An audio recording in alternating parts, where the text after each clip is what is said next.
Thank you for taking a few moments to learn a bit more about car wash financing and specifically about equity, the equity that you're bringing into the deal. You see at the top it says equity, not funny money. In years gone by, people would bring in money from friends, relatives, and people that love them, money from home equity loans, money from gift letters. None of those were illegal, but the environment today and the mentality today is the more people bring in of their own non-borrowed, non-gifted money, the more likely it is they're going to be committed to making the business run. Now, how much equity do you need to bring into the deal? Depending upon the type of financing that you do will dictate the amount of equity. SBA financing usually dictates that borrowers bring in less equity than conventional financing.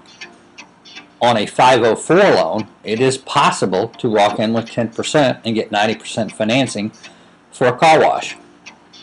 On a SBA 7A loan, it is possible to walk in with 15 to 20% and get financing for a car wash for a build or for purchase. It's also possible to have soft costs, closing costs, working capital, inventory finance in that also. On conventional financing, you typically have to bring in 30%, and that's 30%. The banks typically will not lend more than 70% of real estate and equipment. So if there's any goodwill, and on a purchase there will be goodwill, they will not finance that in general. They also will not, in general, finance closing costs and inventory. So in most cases on SBA financing, you will have a higher advance. They always want to know what the source of the equity is. Do you have the money right in your bank account? Is it in your retirement account? Are you going to be selling stocks or bonds? Are you going to be liquidating other items? Or is this coming from some other source? Whatever the source is, it needs to be indicated. And if it is not equity that you have, if it is any type of borrowed or non-borrowed sources such as a gift letter, or if you're taking it from a home equity loan, again, that needs to be indicated and that needs to be shown right up front. Another reason that is more sensitive today than in years gone by is personal debt that borrowers have.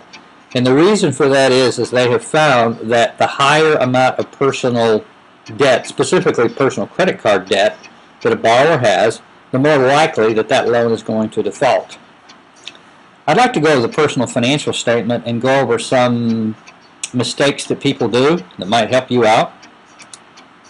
This is a harmless personal financial statement. On the left side is a list of your assets, and on the right side is a list of your liabilities. This first borrower was looking to purchase a site, and he shows here that he has $500,000 of cash surrender value in his life insurance policy. Well, you and I know probably doesn't have $500,000. In fact, what that borrower has is a $500,000 term life insurance policy with a $500,000 face amount. But when you show a total assets of $2,240,000 and then that gets lopped right off and it's $1,740,000, that's a big difference, especially from looking at from an underwriting point of view in terms of available collateral. This next individual was looking to buy a site for $1,300,000 and he was putting $500,000 down. Well, where's his $500,000? We're showing $80,000 worth of cash in the banks, $10,000 worth of life insurance cash surrender value, $1,500,000 of real estate, $10,000 in automobiles, $400,000 in other assets. Those other assets are actually in another country. So where is his $500,000 coming from? That's an underwriter is going to look at that immediately, and it's going to throw up a red flag.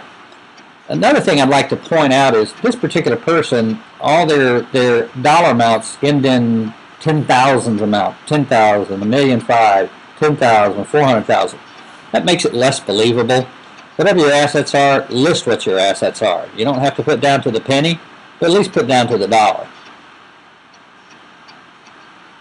This person actually, in our opinion, had too much personal credit card debt. He was getting a small loan of about $300,000. He showed $28,000 in the bank, but in reality that was operations from his business. But it really showed his only assets were the building and a car.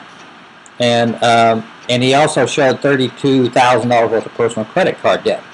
Well, in our estimation, that was too much personal credit card debt, and so the underwriter wanted them to either pay it down or pay it off. Now, knowing some of these things, how do you pre-qualify? It's very simple. You can simply apply online. We have a convenient online application with just a few questions. You can also send to us a personal financial statement and a resume, and then we'll take a look at that for you and tell you what we think your chances are of getting financing. Thanks so much for taking a few moments to learn about equity and equity into the transaction. For more information, you can visit our website at www.carwashloansinfo.com. You can email us at info@carwashloansinfo.com, or you can contact us at the number above. Thank you very much.